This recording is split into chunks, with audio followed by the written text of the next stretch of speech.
Hello guys, I am Gab. Ako po yung magtuturo sa iyo kung paano gawin yung trabaho. Yung trabaho po natin is mag-search ng product sa any of the retail store. Ito po yung mga retail store or website na kailangan natin i-visit. Dito tayo maghanap ng product. Mainly toys po yung hinahanap natin. So,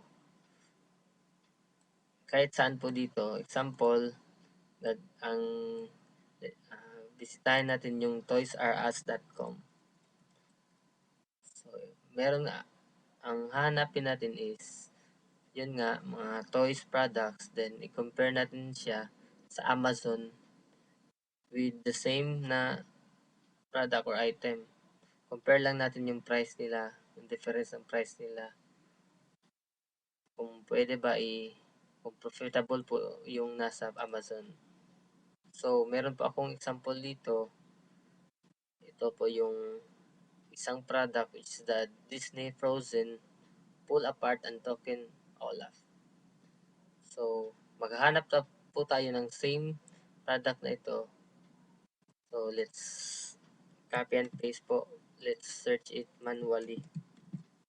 So, search po natin sa amazon.com. So, ito po yung resulta. Make sure na the same po yung product na i-compare natin. Tingnan natin dito. Ito po yung the same na product.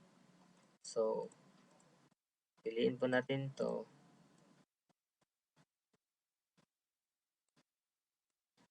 So, hindi lang tayo basta mag-search ng product. Dapat may sinusunod tayong criteria. Una is dito sa retail store website, dapat available po itong product na to. Kikita natin dito, ito po yung para malaman natin kung available po ito for shipping. So, naka-check po yung ship to home. So, available po ito. Ito po yung criteria natin na hinahanap sa isang product. Ito po available for shipping. Pangalawa, yung rank ng toy sa Amazon is dapat between 1 to 100,000 sa toys and games category. So, makikita natin yan sa Amazon page dito sa product niya. Doon sa lower part. Ito po, Amazon Best Sellers Rank. So, yung rank niya is 5,693 sa toys and games category. So, kikita na pasok siya sa criteria na ito because naghahanap tayo between 1 hanggang mula 1 hanggang 100,000. So, pangatlong criteria is dapat double na yung price ng item pagdating sa Amazon. So, kikita natin sa retail site, yung price ng product is $19.99. Then, pagdating sa Amazon, dapat doble or more. So, yung pag-search natin kanina, nakikita natin $29.99 lang. Pero, minsan kasi may kasama pa itong, hindi pa sinasama dito yung shipping fee. Kaya nung pag-open natin, meron pa siyang shipping fee which is $8.99. So, kung i-add mo yan, yung total price dito sa Amazon is $38.98. So doble po siya pagdating sa Amazon mula sa retail store. So, then last, dapat yung net profit should be 40% or above. Para malaman yung net profit kasi naghahanap tayo ng product na pwede natin i-resell ulit sa Amazon. So, dapat mahanap natin yung net profit niya. Paano hanapin yung net profit is search nyo FBA Revenue Calculator. Ito po.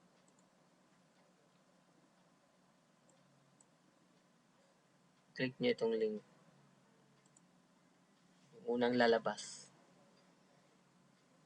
Ito po yung gagamitin natin sa pagkalkula ng net profit ng Amazon product.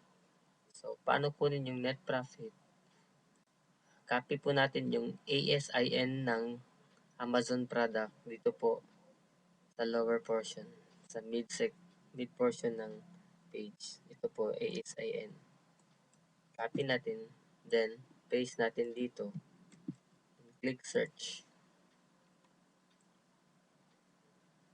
Tapos, ilagay natin dito sa box na to, sa Amazon Fulfillment, yung price ng product sa Amazon, which is, i-add po natin ito lahat, which is 38.98.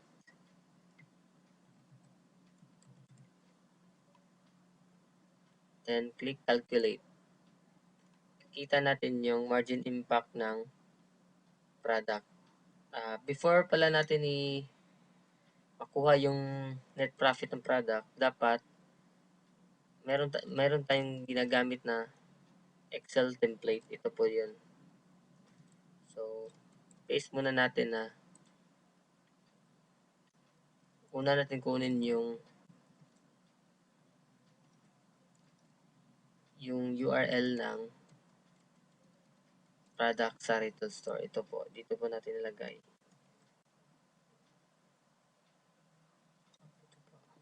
Then, susunod natin yung sa Amazon na URL. Dito man natin i-finalize na calculate yung net profit niya. Then, lagay natin yung rank in category which we can find sa Amazon page. Ito po yun. Copy, paste. Then, yung store price na yung sa retail po website, ito po yun. $19.99.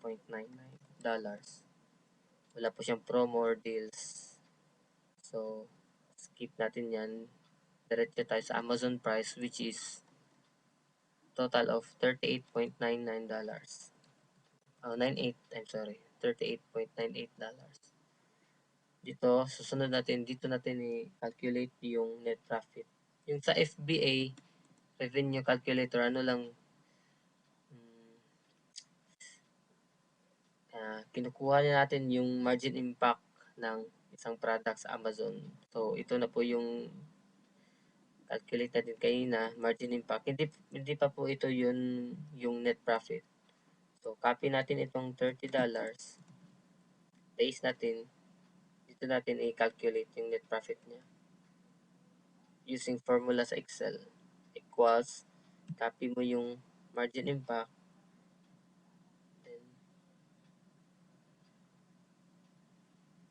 Then minus mo, subtract mo yung store price niya. Then enter.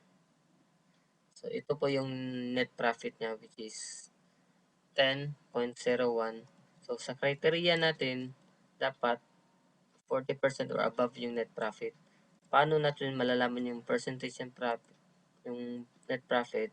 Dito sa next column, dito natin hanapin yung i-convert sa percentage yung net profit niya. Compare sa store price. So, 40% or above kung compare siya sa store price. So, paano hanapin yung percentage? Isi formula sa Excel, equal sign, click mo yung net profit niya, divided by store price, then enter. So, meron tayong 50% na net profit. Next column is number of sellers. So, mahanap natin yan sa Amazon page. Dito natin makikita yan, itong 16 new. Ito po yung total number of sellers, 16. Click natin ito.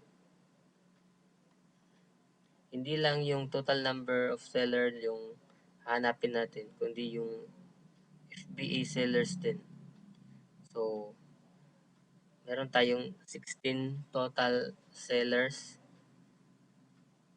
Meron tayong sa loob ng 16 sellers, meron ding tinatawag na FBA sellers. Ito po yun sila. Ito po yung store name nila. Pag merong ganito, fulfillment by Amazon, sila po ay isang FBA sellers. So, let's count po yung FBA sellers sa 16. So, sa page 1, meron tayong isa, tayo sa page 2, dalawa, tatlo. So, 16, 3 out of 16, meron tayong, sa 16 meron tayong 3 FBA sellers. So, lagay natin dito, 16 total sellers. Then, sa loob ng parentheses, yung FBA sellers, which is 3. So, ito po yung, yun, tapos na tayo maghanap ng pasok na product sa ating criteria. So, gaya nito, yung net profit ng product is 10% ikumpara natin sa Amazon. So, pwede siyang bilhin sa retail price which is sa Toys R Us, tapos i-resell namin yan sa Amazon. So, meron kaming profit na makukuha. So, yung kailangan nyo gawin is tulungan kaming maghanap ng profitable products. So, yun lang yung gagawin nyo. Summarize ko lang, summarize ko lang mula umpisa. Maghahanap po tayo ng product any of these sites. Tapos, once na, then mag-compare tayo ng the same product sa Amazon. Then, dapat yung product is pasok sa criteria natin, which is dapat yung item is available for shipping. Ito po. Second, dapat yung rank ng product sa Amazon page is from 1 to 100,000 in toys and games category. Meron din ibang product na belong sa baby category. So, dapat from 1 to 30,000 lang yun. Then, third criteria is dapat double yung price pagdating sa Amazon. So, makikita natin doble na yun yung price. Kasi kung yung double ng 99.99 is 38.98. So, saktong-sakto po ito. Kung i-add po natin yung total shipping fee at yung product price is 38.98. Pasok po siya sa pangatlong criteria. Then, last criteria, net profit should be 40% or above. So, na-calculate natin kanina yung net profit niya by using fulfillment by Amazon Revenue Calculator. Search natin yung product, lagay natin yung total price, calculate, and meron tayong margin impact. Copy the margin impact sa Excel, doon natin makikita yung net profit niya. To find the net profit, use this formula, which is margin impact minus sa store price niya. So we have $10.01. Then, find the percentage. Minsan, hindi makikita yung hindi automatic maging percentage yung number dito. So, example po normal natin ito.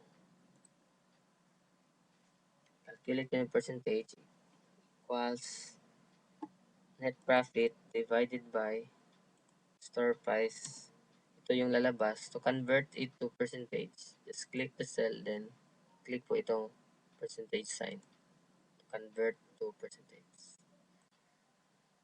Then last column is yung number of seller. So, yan lang po. Kung may katanungan po kayo, don't hesitate to ask. Thank you po at good luck.